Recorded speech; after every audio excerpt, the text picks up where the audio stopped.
जी बिस्मिल्लाहिर्रहमानिर्रहीम. Welcome to ISF Academy.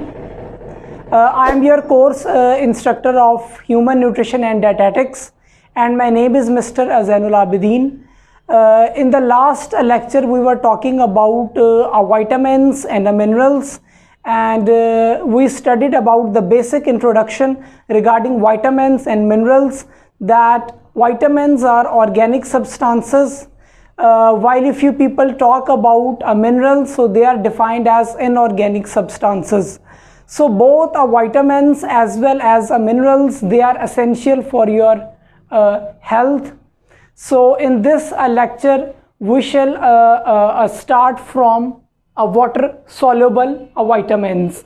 In the last lecture we discussed about the classification of vitamins, that they are classified into two broad categories: water soluble vitamins and fat soluble vitamins. So in this lecture we shall start from the water soluble vitamins.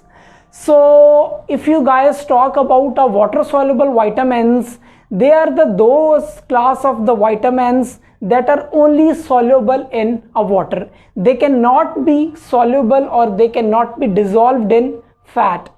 So if you classify the water soluble vitamins, they are classified into further three categories: B vitamins, vitamin C, and the third one is known as a choline.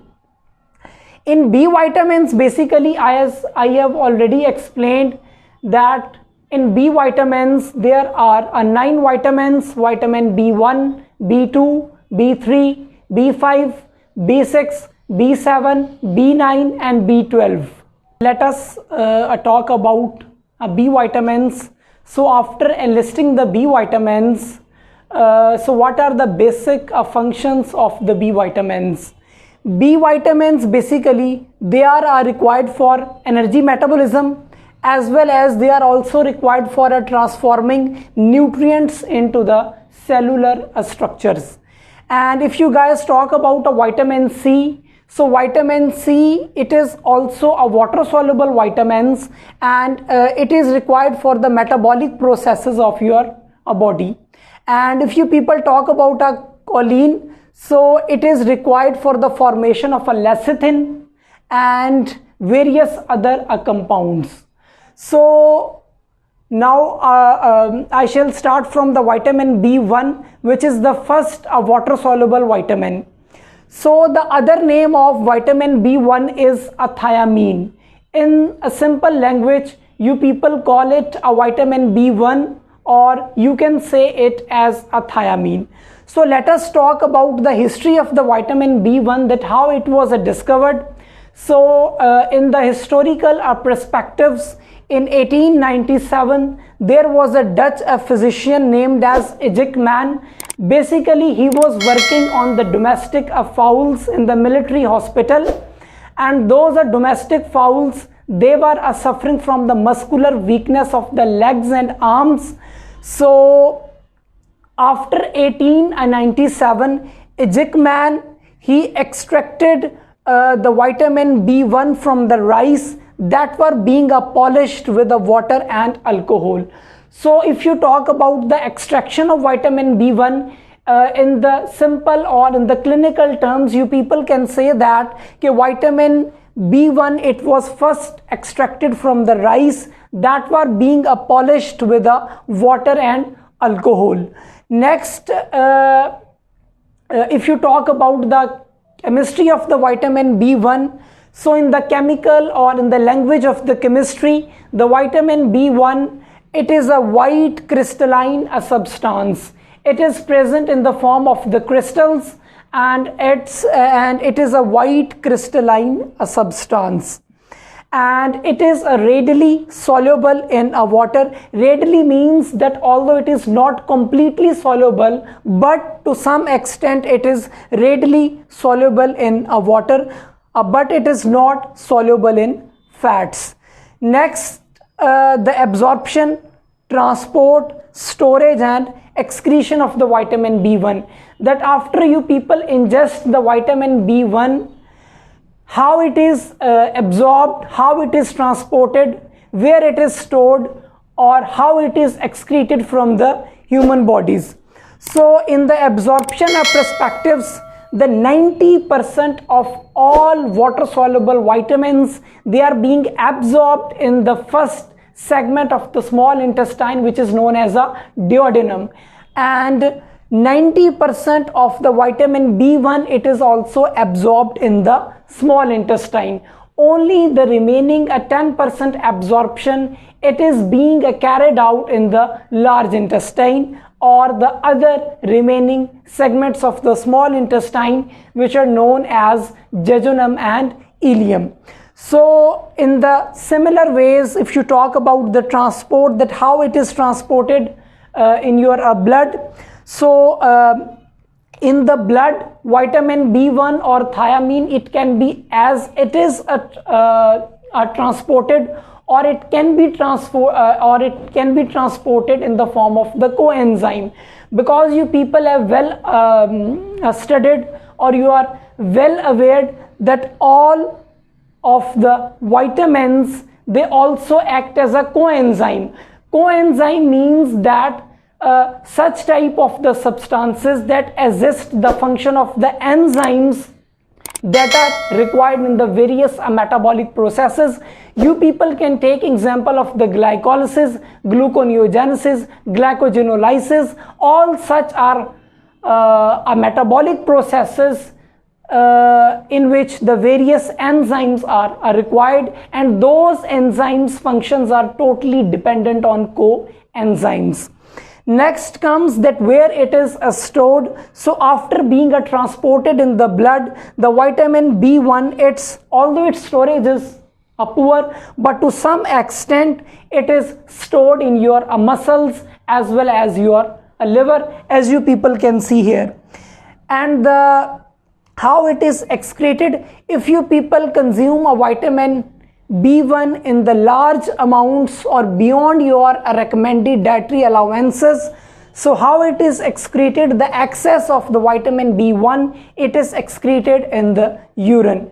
So now I shall talk about the biological functions, deficiency diseases, toxicity, as well as RDA of the vitamin B1.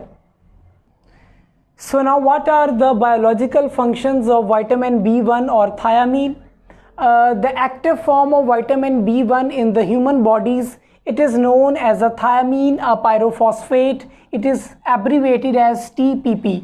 The active form of the vitamin B1, thiamine pyrophosphate, basically in human bodies, this pyrophosphate, it is required for the 4 major biological functions.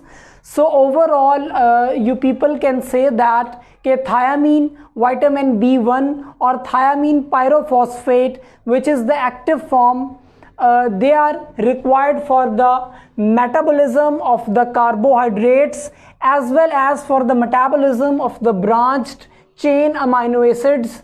And from branched chain amino acids, particularly isoleucine, leucine, their metabolism is concerned in the perspectives of vitamin B1 or thiamine. So the second and the most important function is that thiamine, it is also required for the removal of the carbon dioxide. So you people are very well concerned that in your bodies there are the various type of the metabolic reactions.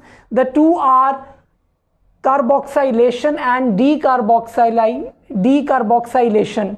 The removal of the carbon dioxide, it is known as a decarboxylation. So for this metabolic reaction, there is the need of the vitamin B1.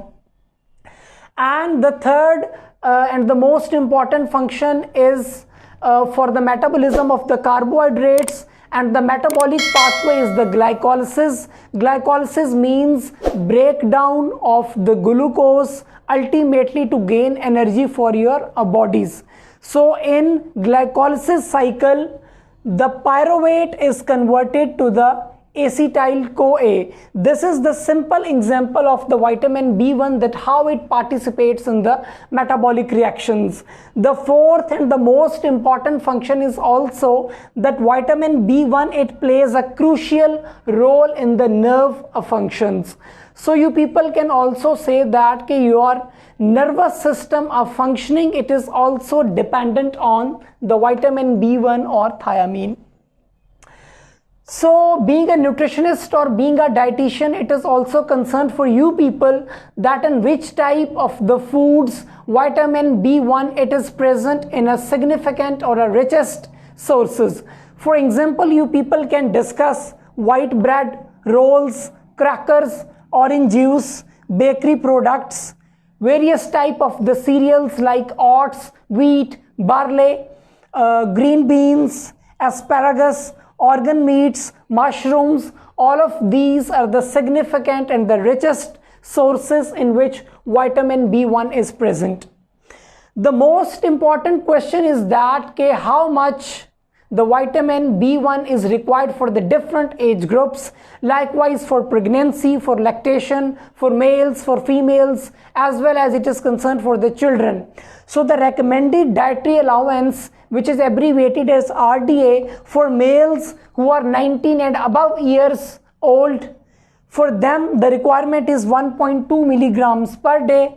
For females in the similar perspectives, the RDA is 1.1 milligram per day, while for the children it is 0.3 milligram per day. And if it is concerned about the pregnancy or the lactation, so the needs of both a mother as well as the developing fetus in the womb increases.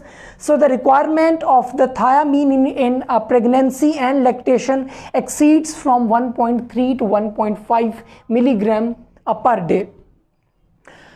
So being a nutritionist or being a dietitian, you should also be well aware about the deficiency diseases of the vitamin B1, that if it is deficient in human bodies, so which type of the diseases or symptoms through which you people can clinically assess that either a patient is vitamin B1 or deficient or not.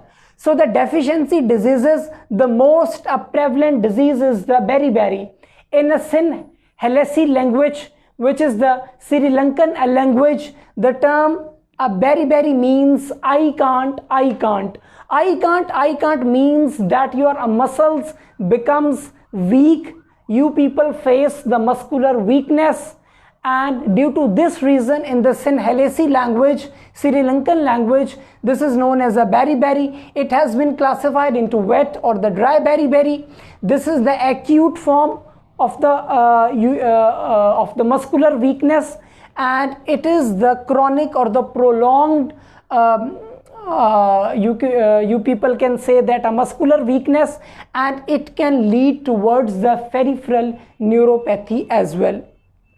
The three most common organs which are being affected by the vitamin B1 deficiency are nervous system, the skin, and the gastrointestinal tract. Why the nervous system is on first? Because you people have studied here that it has been required for the proper nerve functioning. So if it is deficient, then how it is possible that your nervous system can function properly? It will show the impairment. So nervous system, the skin, the GI tract, all of these are affected. So what about the symptoms? The first one is anorexia. Anorexia means that a patient eat less, that he or she has a feeling that they are consuming the more food. The next is the weight loss. Apathy. Apathy means it has been concerned with the muscles weakness. The fourth is the confusion, and the last one is the muscular weakness. So the last heading or the last concerned thing is that how the vitamin B1 becomes a toxic. So if you people consume through diet more vitamin B1 that has been recommended by the WHO or by FO, then you people can face the vitamin B1 toxicity. If you people consume more than 200 milligrams per day of the vitamin B1, so it can become a toxic for the human bodies. So my message regarding the vitamins and minerals is that you have to go for the balanced diet, balanced nutrition. So eat, live, stay healthy and be good. Allah Hafiz.